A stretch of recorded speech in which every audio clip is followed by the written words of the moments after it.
হরিবল। এই শ্রীরাম কি করিব ইউনে শ্রীরাম করব আমি কি আরে কি করিব আমি কি সোনাবাধি বসে রয়েছে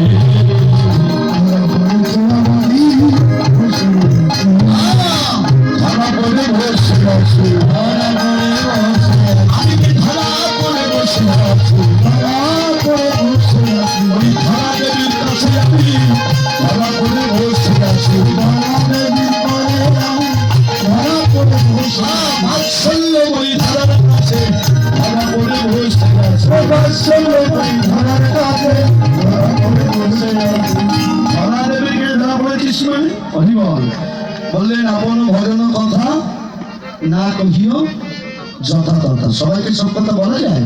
ভালোবাসার মানুষ ছাড়া ভালোবাসার কথা বলা যায় না, ভজনের মানুষ ছাড়া ভজনের কথা বলা যায় না। যাই গৌর হরিবল আগে হরে কৃষ্ণ জমিদার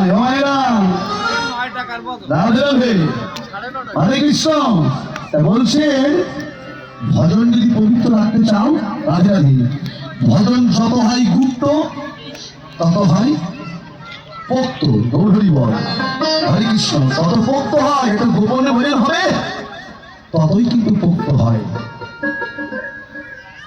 এই দেখেছেন মালা জপ করে বেড়ায়, হাতে করে মালা জপ করে ঘুরি ঘুরে বেড়ায়। কারা কারা মালা জপ করেন হাত তুলুন। মালা জপ করেন কারা কারা? জপের থলি নিয়ে কেউ করো না? কারা করো হাত তুলো দেখি।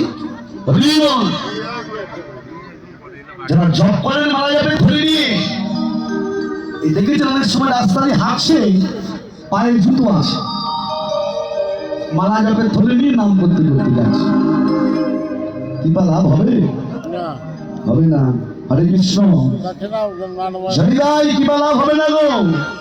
3 লক্ষ হরিনাম হরিদাস প্রত্যেক কালীন করিত কীর্তন, একদিন এই নামের মহিমা সকলে উঠিল যত বৈষ্ণবগণ। কেউ বলে হরি নামে জীবের সর্ব পাপ ক্ষয় হয়, আবার কেউ কেউ বলে হরি নামে জীবের মোক্ষ লাভ হয়, তাই না?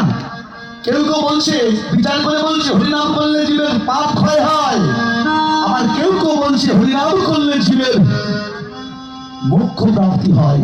কিন্তু হরিদাস উঠে বললেন এই হরিনামের কেবল 2 ফল নয়, এই কৃষ্ণ নাম করলে জীবের এই দেহে হরিনামের প্রেমের উদয় হয়।